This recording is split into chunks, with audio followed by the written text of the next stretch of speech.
Salam, bonjour. La question m'est posée, comment se prémunir contre les attaques des pourris? Quand je dis pourris, c'est Gog et Magog, ceux qui sont en train de nous attaquer avec des ondes sonores électromagnétiques. Ces attaques sont réelles et nous, on a une dualité entre la matière et les cellules qui sont faites d'atomes. Ces atomes, ils ont une réaction avec les ondes électromagnétiques et sonores. Donc la relation, cette dualité, matière-onde, ils en profitent pour nous attaquer. Et nous, on pense, comme on est un être vivant, on pense que on ne peut pas subir les mêmes effets qu'un atome. Or, la cellule à l'intérieur peut être perturbée par justement les fréquences comme un pompage d'énergie, comme on fait pour un électron. Quand on excite l'électron, il change d'orbite. Et de là, soit il perd, soit il émet, il devient émetteur-récepteur. Donc notre énergie, on peut perdre de l'énergie juste par fréquence. Et ça a été prouvé, hein. Il y a des mains qui deviennent froides à cause d'une fréquence. On perd cette énergie d'une certaine façon. La question de comment se prémunir maintenant, la question est comment récupérer l'énergie perdue. Déjà, pour les empêcher qu'ils nous attaquent, on a du mal parce que arrêter il faut être une armée avec des techniciens qui captent les sons vibratoires, qui captent les ondes électromagnétiques nuisibles, qui sont connus, hein, moins de 20 Hz, mais il n'y a personne pour le faire. Et j'ai souhaité avoir les moyens justement pour me battre contre Gog et Magog, parce qu'il faut vraiment une armée.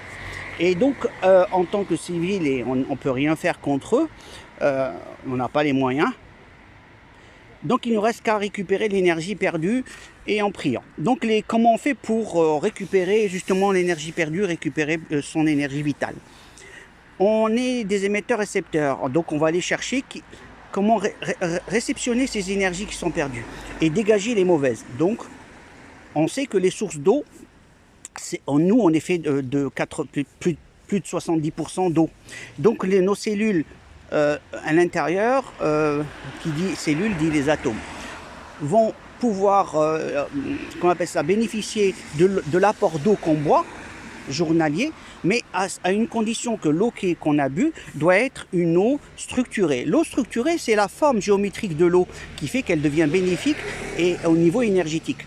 Et généralement, dans les sources d'eau, on se sent bien parce que c'est de l'eau qui circule, qui a récupéré l'énergie de la terre d'une bonne façon, comme notre corps a besoin. L'eau qu'on boit dans nos robinets ne sont pas structurées, puisqu'elles vont dans des canaux, des chemins, elles traversent les villes. La structure change, elle n'est pas l'original, la structure originale. Et je ne parle pas de H2O, je parle de l'assemblage géométrique de l'eau. Donc, essayez de voir la mémoire de l'eau, vous allez voir qu'à chaque mot qu'on dit, la géométrie de l'eau change, parce qu'on arrive à, pendant qu'on médite, on dit des mots, l'eau change, la vibration à l'intérieur de l'eau change, ce qui fait que comme des vagues, et à l'intérieur elle garde ce mouvement et il est justement figé par rapport à, on va le congeler, ce qui fait qu'on va prendre une lame et on va voir la structure. On a vu que quand on dit de belles phrases, et ben la structure est belle. On revient à justement que notre cellule, notre vie, si on vit dans une eau qui est bien structurée, on va dynamiser cette énergie interne et récupérer, comme on va laver l'intérieur de la cellule pour qu'elle se régénère au niveau énergétique. Pour le faire, donc, on a l'eau structurée. C'est quoi une eau structurée? C'est les ondes qui ont traversé ces eaux. Donc la bonne parole. Écoutez, des mots qui touchent, des mots qui réconfortent, les mots, des émotions positives, forts. Quand on voit un film, provoque une émotion. Pourquoi?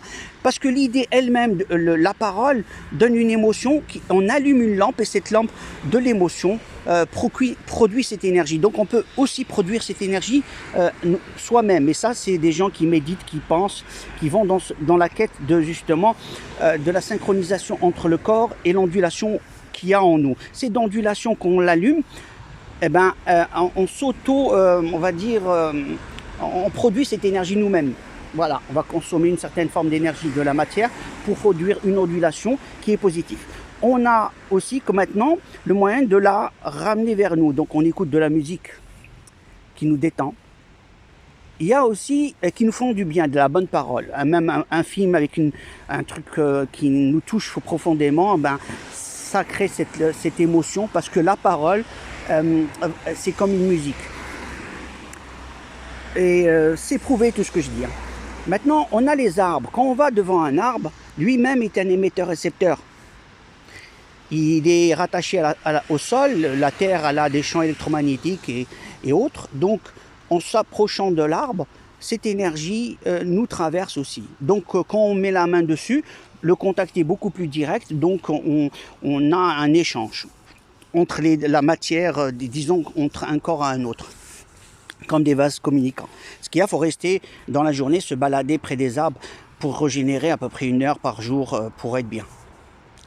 Là, une détente, quoi, se promener un peu, et pour ceux qui sont beaucoup attaqués, ils ont intérêt de faire comme ça. Bon, c'est ce que je fais. Je structure l'eau par la méditation, donc qu'est-ce que je fais? Je peux écouter de la musique, voir un film, mais je suis musulman, j'écoute le Coran. Et même le Coran, ils ont fait un mixage avec, parce que quand il y a des gens qui récitent le Coran, il y a certains, je ne veux même pas les écouter, parce que c'est comme si qu'à l'intérieur, pendant qu'ils récitent, ils ont mis un son à l'intérieur qui m'attaque. Donc je sélectionne vraiment ce que j'entends. Donc le Coran, c'est la parole de Dieu, la parole d'Allah. Mais si elle est récitée quelqu'un qui me dérange, c'est la personne qui va me déranger, pas le Coran. Au contraire, c'est un repos pour nous et pour l'âme. Donc la question est, c'est la vision des choses qu'on a. Maintenant, pour ceux qui en général, maintenant, je vais dire, la pensée positive, c'est elle qui restructure l'énergie interne. Ils ont pris de l'eau, ils ont mis un groupe de méditation et ils leur ont dit de leur dire à cette eau de la belle parole. Et ils ont pensé fort, ils n'ont même pas parlé, ils ont pensé.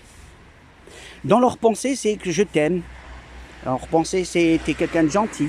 Et l'eau, quand ils l'ont figée et ils ont regardé, ils ont vu que cette eau, elle est devenue avec une très belle structure. Le contraire, tout ce qui était néfaste avec des volontés de dire que je t'aime pas et ainsi de suite, ça a mis la structure d'une mauvaise façon. Donc, on est des émetteurs-récepteurs puisque l'eau elle-même s'est transformée et on voit en image que la structure est différente de l'eau une fois congelée. Parce que l'oscillation est restée dans l'eau et cette énergie émetteur-récepteur, on est comme des ampoules, on est des émetteurs-récepteurs. La preuve, elle est très simple. Donc en conclusion, on prend cette eau-là qui a eu une mémoire parce qu'il y a une ondulation qui a traversé l'intérieur, qui est restée figée à l'intérieur. Donc, comment faire pour que nous, on soit figés dans des mots d'amour, les mots de consolation, de réflexion, d'automéditation, tout en ayant de l'aide de l'extérieur, parce qu'on est pompé de l'intérieur. La question est comment se régénérer. Donc la méditation, c'est la parole, les sons, les vibrations.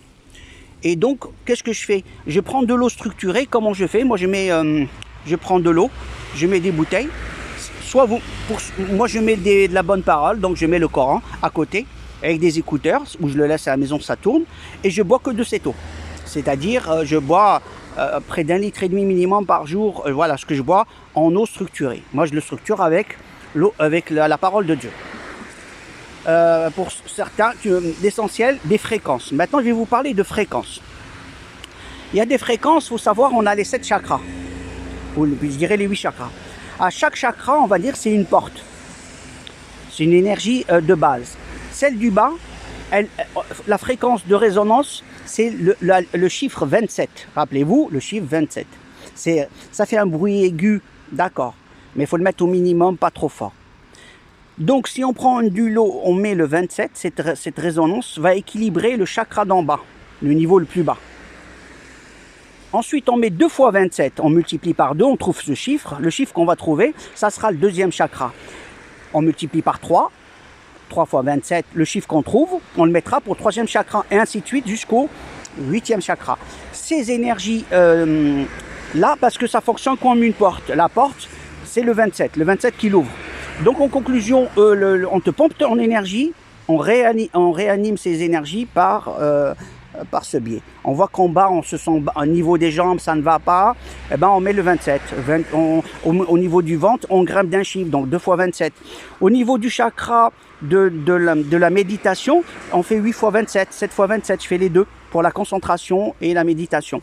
Donc je prends ces fréquences. Et sur Internet, on a des logiciels qui sont des émetteurs sonores. Et ces émetteurs sonores, bon, on peut mettre soit 3 signaux ou un. Moi, je choisis celui de 3. Par exemple, il suffit de mettre, activer les 3 et j'utilise 3 chakras en même temps. J'ai fait ça à un certain moment, ça marche. Ensuite, il y a les pierres. Les pierres, vous pouvez acheter des pierres et les mettre à la maison ou des petites pierres sur vous. Elles servent de quoi? C'est une sorte de résonance qui capte une certaine énergie qui nous le donne à nous. En fait, c'est un apport. Voilà, c'est comme ça qu'il faut voir. Apporter de l'énergie positive dans le corps. Il faut savoir que les mouvements vibratoires, ils traversent le corps et donc on peut mettre des obstacles. Justement, c'est ces fameuses pierres qu'on peut mettre à la maison en émetteur. Moi, j'ai une pierre faite de sel et ça m'aide quand je suis dans la chambre. Mais quand je sors, bon, voilà, c'est autre chose. Et pour faire des vidéos comme je fais, quand je suis à la maison, je suis vraiment saturé, je ne peux pas. Je fais une vidéo très difficilement actuellement parce qu'on me pompe constamment pour pas que je fasse mes vidéos. Beaucoup de gens sont à mon niveau d'attaque, d'autres peut-être plus, mais c'est très difficile. Et pour ceux qui n'ont pas encore ce niveau d'attaque, bah c'est en vue parce qu'ils font graduellement pour la population. On nous endort, on nous endort. Et actuellement, la vraie protection, c'est la méditation dans le sens de la restructuration de l'énergie. Voilà. Et en attendant d'avoir, comment dire, une armée contre Gog et Magog parce qu'ils nous massacrent. Voilà. Ils font tout pour qu'on ait une pensée négative parce que la pensée négative restructure de la mauvaise façon l'eau. Donc des mauvaises pensées successives par vagues, négatives, les nerfs et tout, restructure l'eau. Et ensuite on peut plus s'en sortir parce qu'après on est influencé par l'extérieur avec ces ondes. C'est simple, ça nous bouffe. On est mort. Mort dans le sens où on a plus la bonté des choses, la sensation des choses comme il se doit, des zombies. Et pour en sortir, et ben justement, il faut tout le temps rééquilibrer ses énergies. Et en sortant, comme je vous montre là, ce qui me permet de vous parler comme je le fais. Sinon, à la maison, je suis un zombie. Voilà. Qu'est-ce qu'il y a d'autre à dire? Donc, pour l'instant, c'est ce qui me revient à vous dire. S'il y a plus, je vous ferai une autre vidéo. D'accord? Je vous dis à la prochaine.